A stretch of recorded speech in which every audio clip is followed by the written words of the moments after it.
It's September 20th, 2015. This is Real in the Field Gulls. Real in the Field Gulls is brought to you by the Ballard Agency. This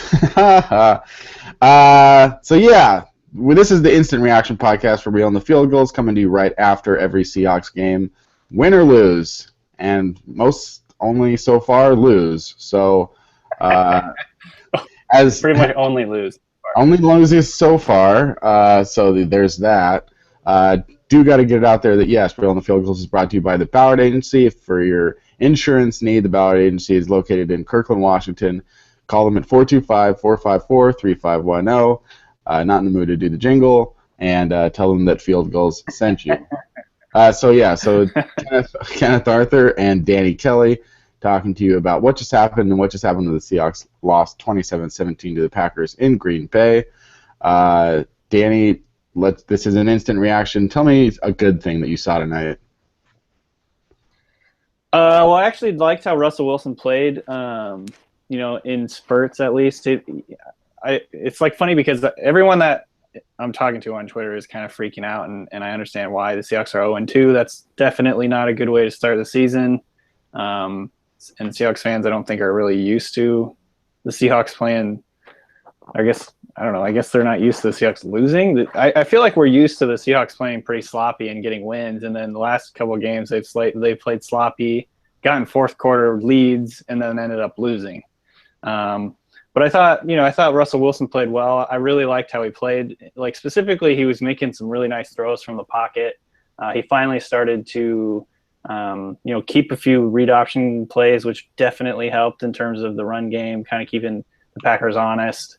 And so that was a positive. I think, anytime you can take a lead into the fourth quarter against probably the best team in the NFC right now, that's a good thing. I think people expect perfection, and when it doesn't happen, it's definitely really frustrating. But there definitely were some good things that came from the game. There's a lot of bad things I could rattle off as well, but since you were asking, well, we can talk about the bad. I think what people do tend to forget, these were arguably the two hardest games on the schedule, and they pop off 1-2. And a bad team doesn't go on the road and lead in the fourth quarter in both games. So, there's a big difference. I think people have raised their expectations, rightfully so, to the point where they do not think that the Seahawks should ever lose. But, to think about that, they go to St. Louis, they're leading in the fourth quarter, a player falls down. They go to Green Bay, they're leading in the fourth quarter. There's some really close calls and, maybe some questionable ones. But we don't have to get into so much the refs, because they did call some tough stuff on the Green Bay Packers as well, all said and done. But I think that there were stuff like, how does a guy fumble the ball and it goes into a pile and it doesn't matter who comes out of the pile? How does that not matter? There was nothing that obviously. I don't get that. I don't have a good answer for you on that one. Hopefully the NFL will address it. I don't know. The refs didn't, so I don't know necessarily what's happening there. But I wouldn't boil it all down to one play. But I would say that Green Bay, it's a hard place to play for anyone. And they did come away 17-16 in the fourth quarter. It looked like, or 17-13, I should say, and then it was 17-16, and it looked like maybe they could go down. And how far away are the Seahawks from winning this game? Maybe they're 1 foot away, which is about how far that Russell Wilson pass was in front of Doug Baldwin. That if he had caught that, if he had been a little bit faster, if the ball had been thrown a little bit less, that the Seahawks would have gone up by 8 points. Yeah. I don't know. To me, like, these first two losses of the season, both the thing that comes to mind for me is this is football. Like, this is what happens in football. I don't know. Like, yeah, it's like Russell Wilson throws a pick there on that last drive before the Packers put it away. It's one of those things where the guy caught it with one hand, he fucking fumbled it. And then the Seahawks, of course, picked it up, but then they gave it to the Packers. Like, this is just football. Like, weird stuff happens. I think that guy made a great play. I think Russell Wilson probably should have lofted the ball, not thrown it quick, with that trajectory. But, that's like a good football play. The guy made it. The Seahawks then their comeback attempt was thwarted. It's I don't know. To me, it's just like that's football. The Seahawks have kind of they've ended up on the wrong end of the last two games. I think that that Seahawks fans are very used to winning. You know what I mean? Like the Seahawks have won a lot of ugly games over the last couple of years. And so when you lose an ugly game, it's like a totally different feeling. And I think that people need to keep that in mind. But at the same time, you know, the defensive issues are concerning for the longer term. I think the tackling has been really bad, which is really strange for the Seahawks because, you know, that's part of what they've really been known for. And, you know, just on like I don't know, like on an emotional level, it feels like they're flat to me. Like the first two games, they felt kind of flat. You know, maybe that's the Cam Chancellor thing creeping in. That's a distraction. Maybe that they need that leadership. Maybe it's part of the vacuum of having several of their coaches leave, like several of their main coaches leave during the offseason in Dan Quinn and Ken Norton. You know, maybe it's a whole shitload of things all at once, which is probably you know, probably what it is. Honestly, it's just a number of factors, and the ball hasn't really bounced their way a few times. There's just stuff like that. So, you know, to me, like one of the main concerns so far is they felt a little bit flat. And I think, honestly, Marshawn Lynch has felt really flat, which is a big change because he's kind of like their emotional, fiery, like people rally around him on offense, and he hasn't really had any plays, or maybe just like one or two of these first two games that you're like, you know, that's the Marshawn, you know, that we know and love. So I don't know. It's just an interesting affect from the team, I guess, and hopefully they'll kind of figure that out and get it changed. Obviously, we saw that last year as well. So, going over some of the numbers, Russell Wilson was 19 of 30 for 206 yards, 2 touchdowns, and 1 interception. The Seahawks held Aaron Rodgers somewhat decent, 22 of 33 for 249 yards, 2 touchdowns, but 7.5-yard average. But obviously in the fourth quarter that was blown out, and they were unable to stop him in the fourth quarter. Russell Wilson did rush 10 times for 78 yards. Marshawn Lynch 15 carries for just 41 yards, 2.7. And this is a Green Bay defense that was not looking good at all against Matt Forte the week before. And then some other numbers that may be concerning. While Doug Baldwin had a big game, 7 catches for 92 yards and a touchdown, Jimmy Graham targeted just twice, 1 catch for 11 yards. Jermaine Kearse targeted twice, no catches.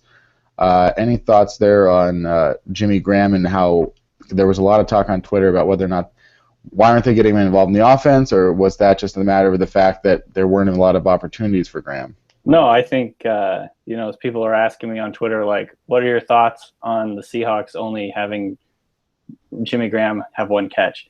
They need to pass it to him more. That's my thought.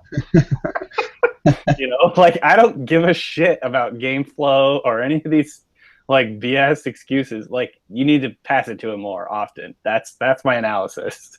Right. Like, this is just easy. Pass it to him more often. Yeah, I mean, he got up there. That's how I feel about it. He wasn't cheap to get. He's costing a lot of money. You obviously came in with the idea that this is going to be the focal point of your passing game. Now you have a guy like Jimmy Graham, and there were times I was very, you know, Russell Wilson did some cool things, but at the same time, I was very frustrated for much of the night. He would sort of drop back into the pocket, wait 1 second, and then say, well, now I got to run it. And then he would try to run up the middle between 3 defenders. And it's like really awkward that he does that. And also, you know, when he would roll out, and it would be like, you know, when the Packers had the ball and the Seahawks couldn't get to Aaron Rodgers, and he would roll out, or he'd have like 6 seconds in the pocket, Chris Collinsworth would always say, and nobody can cover anyone for 6 seconds. And then all of a sudden, when it happened with Seattle and Russell Wilson was rolling around and he had 8 seconds, it would be like, how can there not be anybody open? And I hardly believe it. And I don't know. Do you think that Wilson has a hard time going through progressions? Do you think he can't see players down the field, or is Green Bay just amazing at covering receivers? No, I mean, I think, well, first of all, Aaron Rodgers is the best quarterback probably in the league. Better than Joe Flacco. Maybe of all time. So, yeah. I mean, you're kind of comparing the two. It's like, what I'm talking about, I'm not even talking about Rodgers or Wilson. I'm just talking about the receivers. and whether or not they were uncovered. And, Yeah. No, I don't know. I'd have to look at that with the all 22 and everything before I'd say anything, because you can't really tell, obviously. I think the Seahawks missed a few, opportunities to throw the ball downfield, but overall, there was probably 3 or 4 drives where they moved the ball through the air pretty well. Obviously Russell Wilson's numbers weren't super great, but that felt to me like something to be encouraged about, was the way that he played. Yeah, he took some sacks. Yeah, he has this weird tendency to, instead of climbing the pocket and trying to throw, he climbs the pocket and tries to run, and then they just collapse on him and tackle him. It's kind of like that's a game plan for stopping Wilson, is to run, make him run up the middle. But how does he find as many targets for Chris Matthews as he does for Jimmy Graham? How does he find, how does he does? I don't necessarily believe that Doug Baldwin should be more open than Jimmy Graham. One of them is 6'7", 6'8", freaking. That's tall. How can you not see Jimmy Graham? That's the awkward thing to me, where I want to know. I do want to know why Graham isn't more involved, and I do think that is a point of fact, is that he's supposed to be one of the most unique players in the league. So it is somewhat frustrating, especially when you were that close to building a lead that may have at least forced Green Bay, something, that when you were in the fourth quarter and you had the lead. And it seems like the Seahawks are really streaky within each game, aren't they? Yeah. Yeah, and we've talked about that a little bit. I think they're kind of like a rhythm offense. Russell Wilson in particular. And there are times where he can get into a real lull and look pretty garbage, and then he'll play like really balls out in other series. But it's like, again, this happens to every freaking team in the NFL every game. Like, you can't look great on every drive. Like, there were a good amount of drives where Aaron Rodgers looked human. You know what I mean? It's perspective. You have to keep that in mind. That said, obviously they can do better. And I think that's why I felt encouraged about Russell Wilson. I think, the good things that he did to me outweighed the bad. And then I was more concerned about the run game and the defense, particularly the tackling and kind of just finishing plays and finishing the game, than I was about Russell. Do you think that Marshawn Lynch looks a little bit, what's the word I'm looking for, where a person doesn't care about something? Yeah, I mean, I don't like to get into this stuff because I think it's really rumor, gossipy, like hot takey. But in this case, it actually kind of looks to me like Marshawn is like checked out. You know what I mean? Just like he has a weird affect, and I think that. Maybe I'm just imagining that, or maybe I'm making too big of a deal about it, but whatever. But it's concerning to me. That's more concerning than the play of Russell Wilson or whatever. Well, I think that this game, it wasn't, like you said, I don't think that being 0-2 is that shocking. And I think that when you look at the rest of their schedule, I would be really, at this point, I'm not upset. I know a lot of fans are, but I have a hard time believing they won't be 2-2 this upcoming week at home against the Chicago Bears. Jay Cutler may be out. He was hurt today. Jimmy Clausen is awful.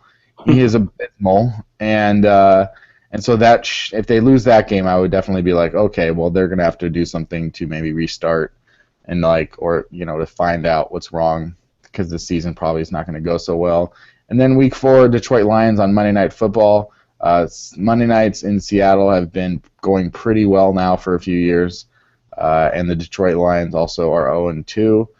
So there's that. I feel like this would be a good opportunity, because a lot of fans are down, to maybe start a new segment called Relatively Speaking. So the Seahawks are 0-2 after losses in Green Bay, arguably the best team in the NFC. Everyone was saying they were 1-2. They had a lead in the fourth quarter. They lost to the Rams. They had a lead in the fourth quarter, and it was very close to them not losing that game. But relatively speaking, how would you feel if your starting quarterback was Brandon Weeden? The Dallas Cowboys, they did win today against the Philadelphia Eagles, but Tony Romo's out for approximately 8 weeks with a broken collarbone. Dez Bryant may be out just as long. So the Cowboys, and that's a team that they play in week 8. So Yeah. Relatively speaking, do you feel better about your the Seahawks' chances than Dallas's? Yeah, I do. You know, I Yeah, would have Dallas came in. I Yeah, would have felt better about the Seahawks' chances even if Dallas hadn't lost Dez and Romo. Honestly, I right. think the Seahawks are a very talented team. I think they've dropped 2 really tough games, and there's some things that they're doing that are concerning. But I mean, again, it's like you have to keep some perspective on um, the length of the season and the ups and downs that happen in every season. Like Right. the So Seahawks traditionally are very slow starters. They're second half teams both in the season and in games. They're missing one of their key guys. They've lost their defensive coordinator and their linebackers coach, who was very fiery and emotional. I mean, there's a lot of things that they kind of have to get over. Plus, we haven't even talked about the emotional factor of losing the Super Bowl. It's like there's definitely some things going on that are concerning, but nothing to me is like a death knell. Like they're done. Like I don't have that feeling. They've just played probably the best team in the NFC. If that's not the Seahawks, obviously their record would not indicate that right now. But they just played the best team in the NFC right. late into the fourth quarter. So Yeah. it's perspective. It is relatively speaking. Like obviously you'd rather get the win, Right. but I think coming into the year, a lot of people, I think myself and Danny included, thought that the Eagles were going to be. Hell yeah. And relatively speaking, the Eagles are 0-2. They just lost to Brandon Whedon, and DeMarco Murray has 11 yards through 2 games. Byron Maxwell is sort of looking not so good. Sort of. And so the Eagles, do they have bigger problems? Relatively speaking, the Baltimore Ravens came in as playoff favorites. They are 0-2, and they just lost to the Oakland Raiders. How would you feel worse? Weird, man. The NFL is weird. Would you feel worse losing to the Green Bay Packers in the fourth quarter in Lambeau against Aaron Rodgers at home, or losing to Derek Carr in Oakland? Yeah. I mean, it's like I understand people probably say we're rationalizing everything, and you know what? That's fine, and I understand that. But at the same time, I think people are. I mean, a lot of people I feel like are unrealistic about the NFL in general, like how difficult it is to win.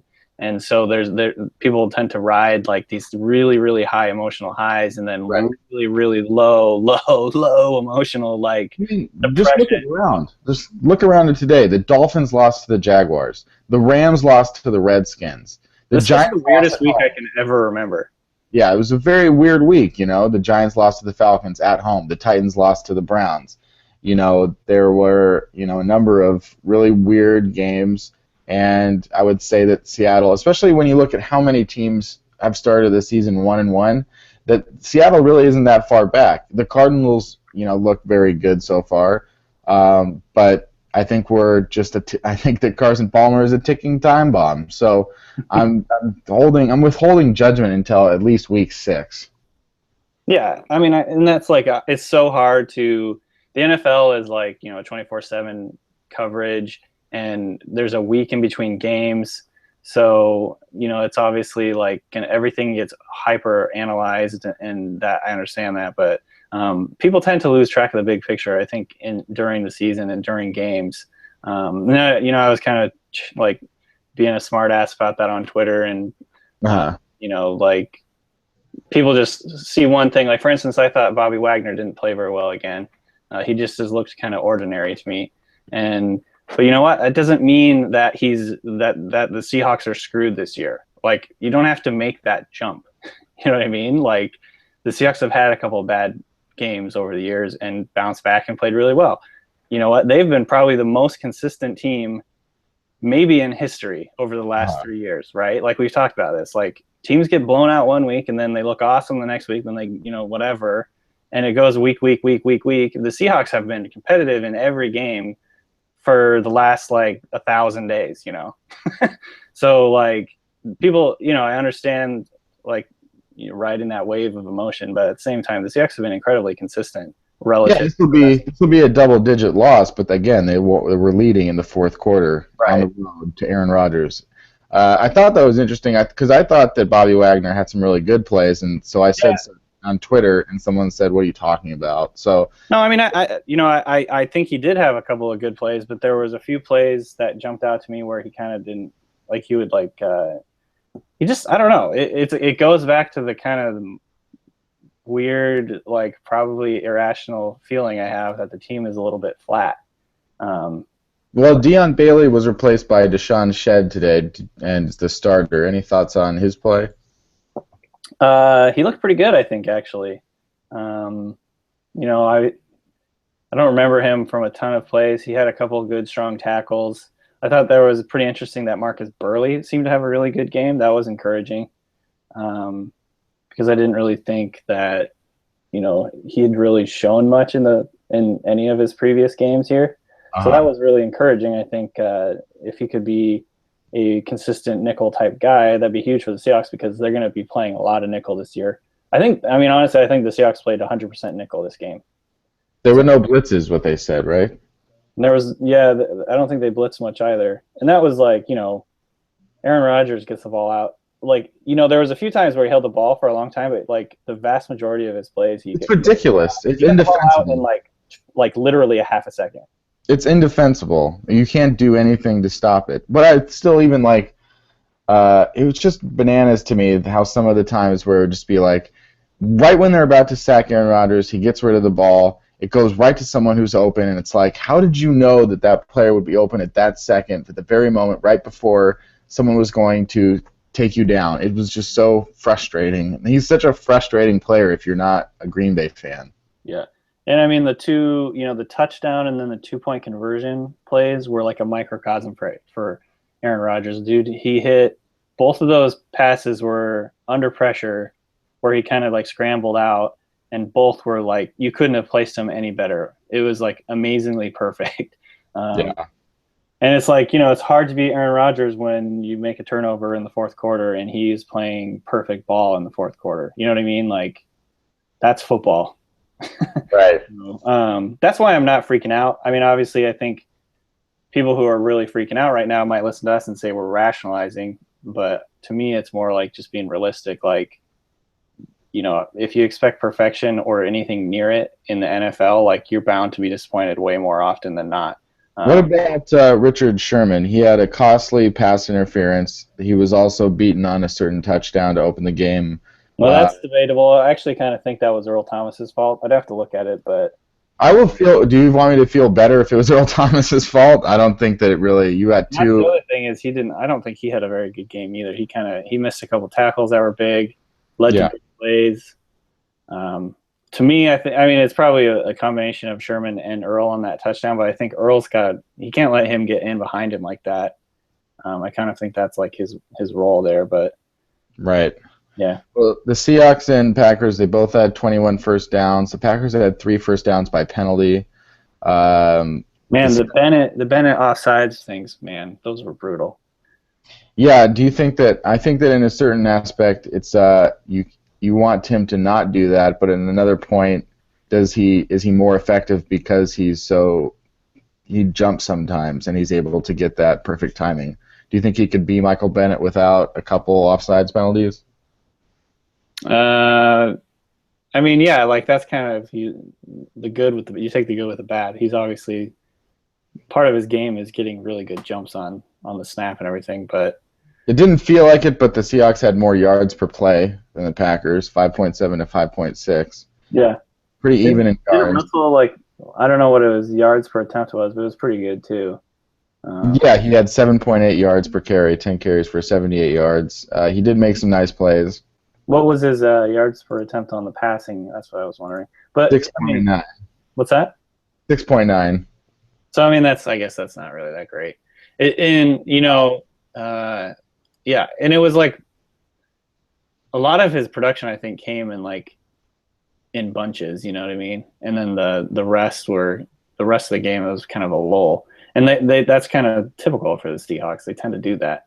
There was also a phenomenal catch by Luke Wilson that I don't even know how he pulled off. Again, it was not. That was good.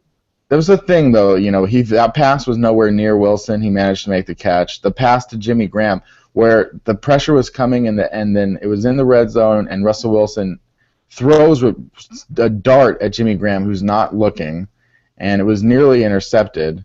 It wouldn't have counted if they did intercept it, but still, there's some head-scratching passes still from Wilson in this game. I'm not 100% sold on him through 2 games. I don't know. I know you said No, I'm not sold on him either. I just felt it was encouraging because the first game he didn't. To me, he didn't really look that great in the first game, and so I expect him to come out next week at home against the Bears and just have a great game. That would feel really nice if he was able to just come out against Chicago and just have a great game. Carson Palmer had 4 touchdowns against the Bears today. I would. look bad. They look bad. So that would be my true litmus test, is if the Seahawks look bad against the Bears next week, that would be much more concerning as compared to, these 2 games where they were up against it. I mean, in the week 1, their shitty offensive line against the Rams, great defensive line, and then week 2, just anyone against Aaron Rodgers. It's at home. It's going to be a tough match. And it could have been a lot worse. 7.5 yards per attempt. Aaron Rodgers looked a little bit, frustrated. This is the other thing about the Packers. They win the game, but they lose Eddie Lacy. They lose Devontae Adams. They didn't come out of this game very happy either, I don't think. Yeah, and they also lost Josh Boyd, I think his name is, one of their defensive tackles or defensive ends.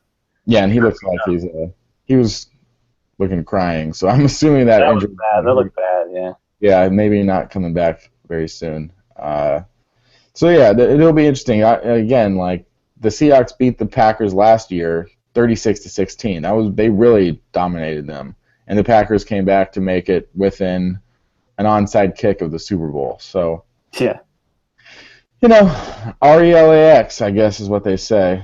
I just think keep it in perspective, like perfectly you just said there, the Seahawks beat the Packers 36-16 at home last year. Like, yeah, does that mean the end for the Packers? No. It's like this is one game. Like, it really doesn't matter what order they get in. They still have to try and win 11 games or whatever, 12 games.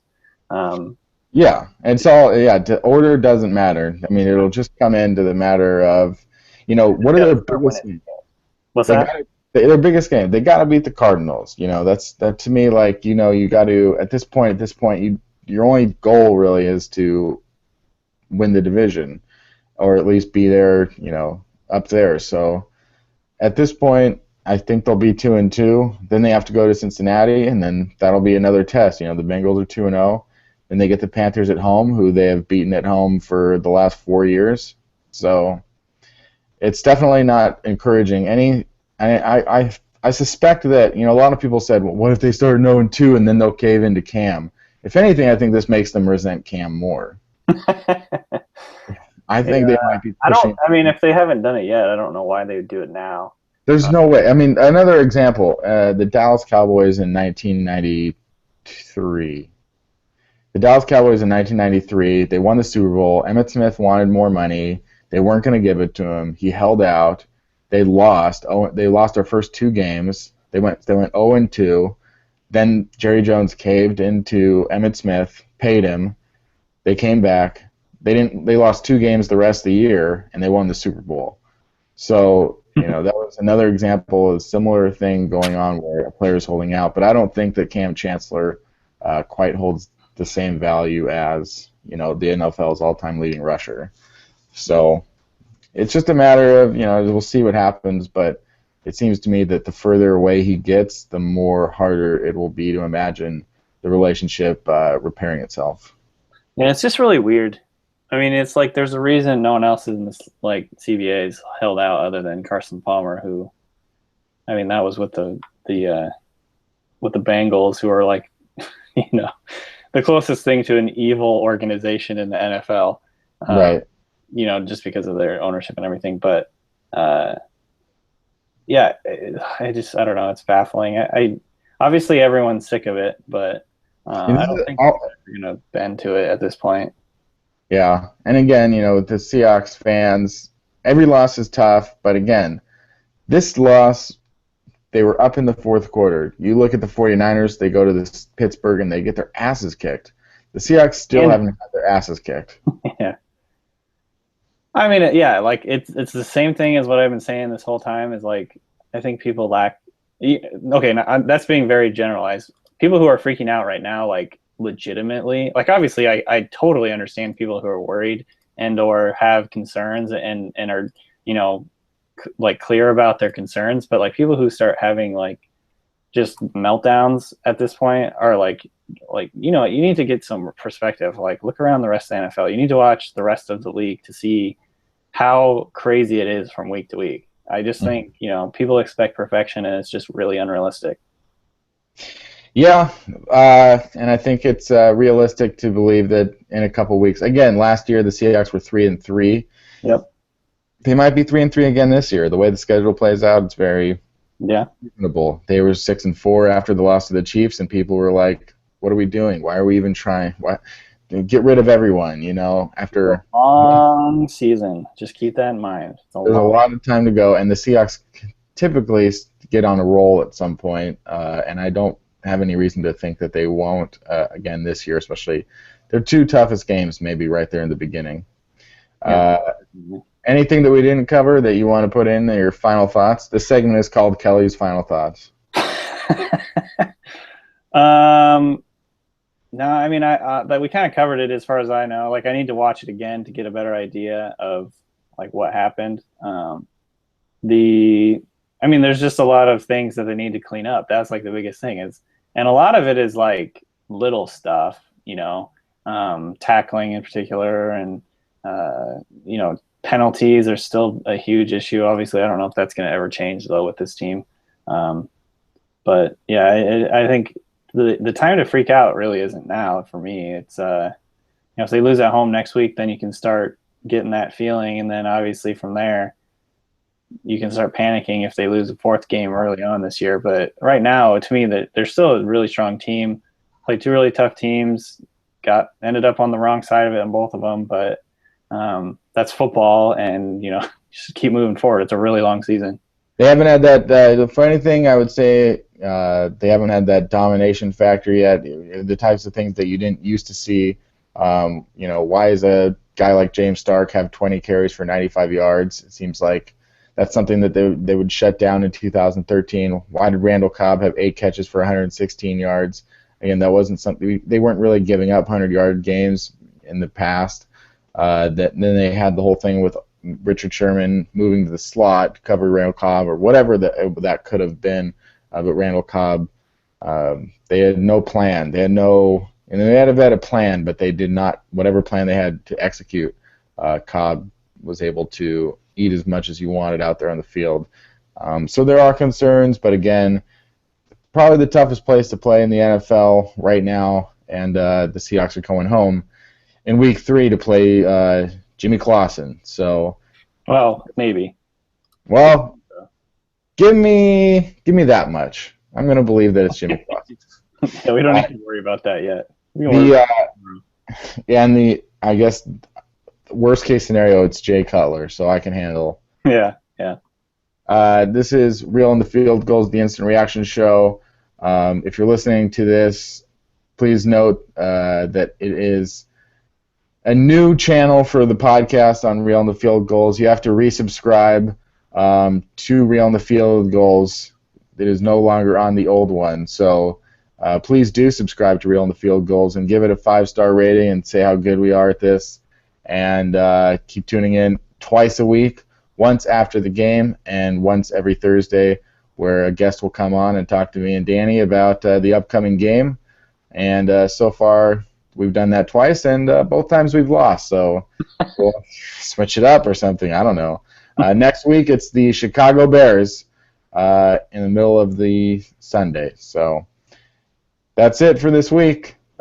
This is brought to you by the Ballard Agency, ballardagency.com, 425-454-3510. Next week, talk to you then. Bye.